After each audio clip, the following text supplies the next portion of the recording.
Good morning, guys. If you saw the thumbnail, my dog is, he likes to walk himself. And I thought that was a pretty funny thumbnail. Just to talk about, sorry, my crazy hair too. Gotta get a haircut today. Come on, Cooper, come on.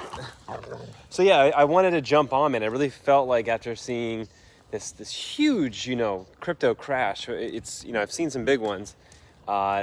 This one is definitely one that makes you, it's definitely another one worth buying for me. And I wanted to reflect on that and just to talk to a lot of people who haven't gone through this before, and maybe don't know what to look for. A lot of my biggest regrets in crypto is, during the last bear market, I was following Mark DeMesso a lot.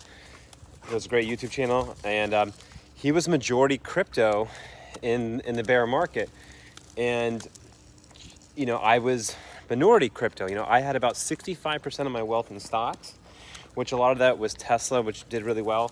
I don't regret that, but I definitely could have allocated more capital to crypto, and I'd be a multimillionaire if I just inversed my ratio. I was about 65% into the stock market and 35% into the crypto market.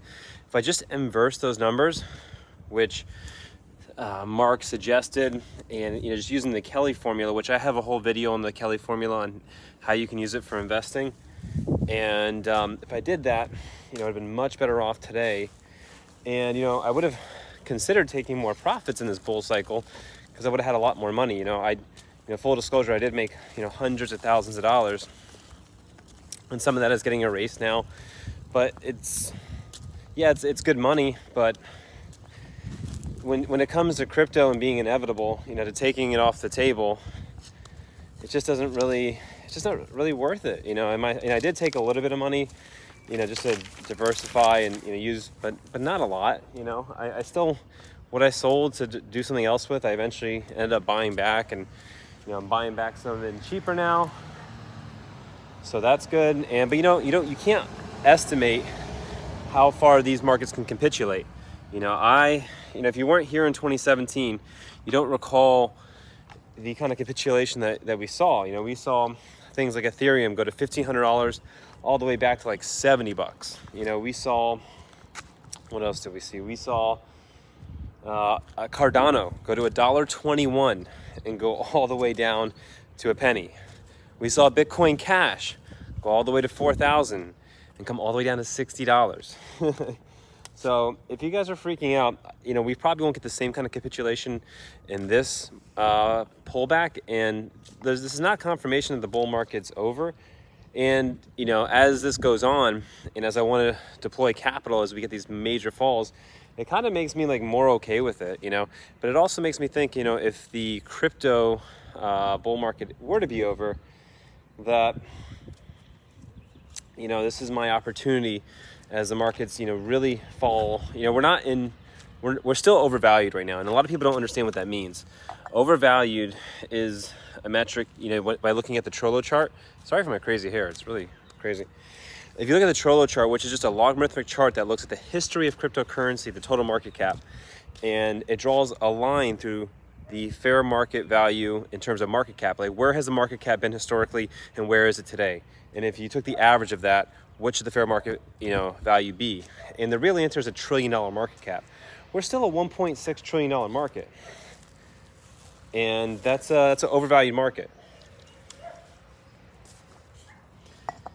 But and this market does go below its fair market value. So if I won't concede we're in a bear market until we go below fair market, and that's essentially under $1 trillion. Like, if we go, and that's why it really makes me think they're going to get an elongating cycle. Like, we're going to get a blow off top at some point, and I'm saying this year, but if it doesn't happen this year, it will happen in the next few years, which, if you're young and making money, this is your opportunity.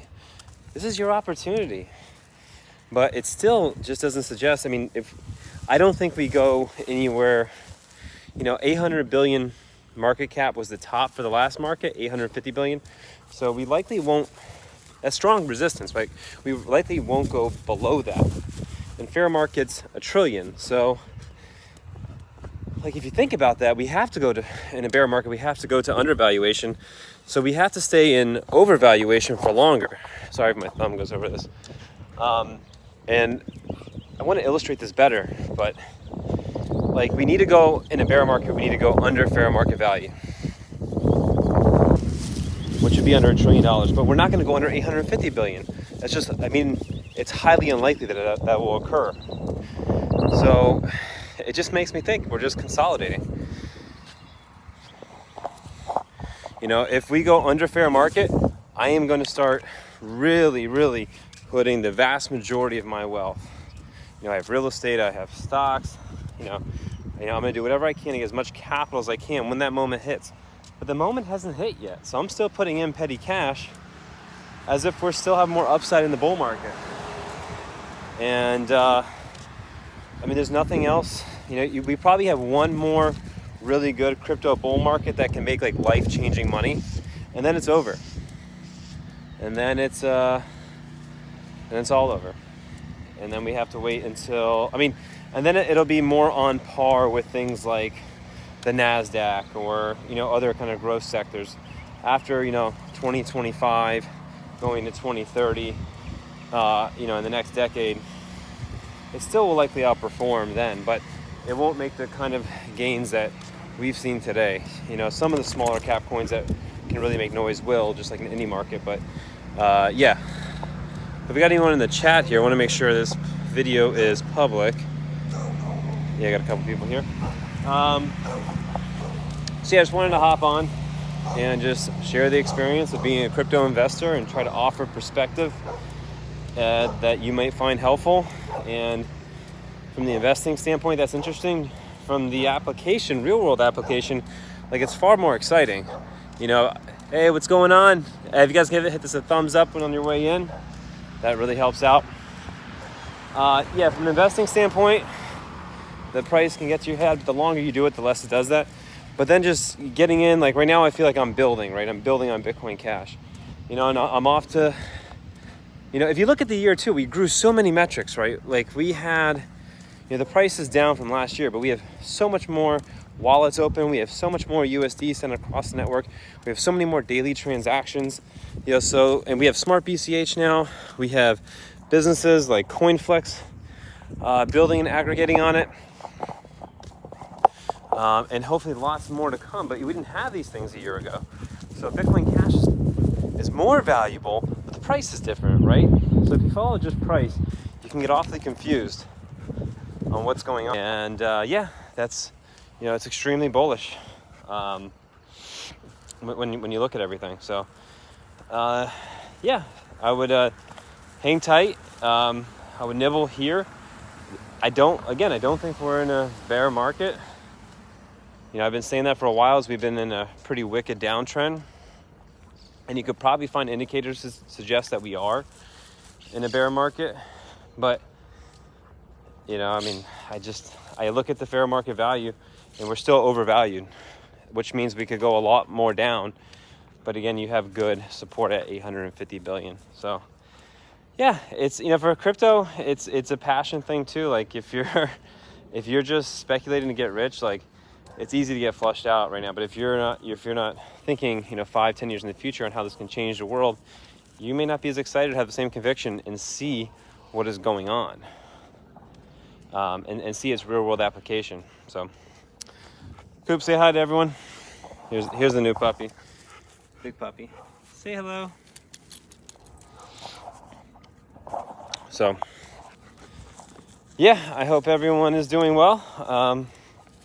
And leave me any comments if you have any questions, and I will see you guys in St. Kitts. See you later.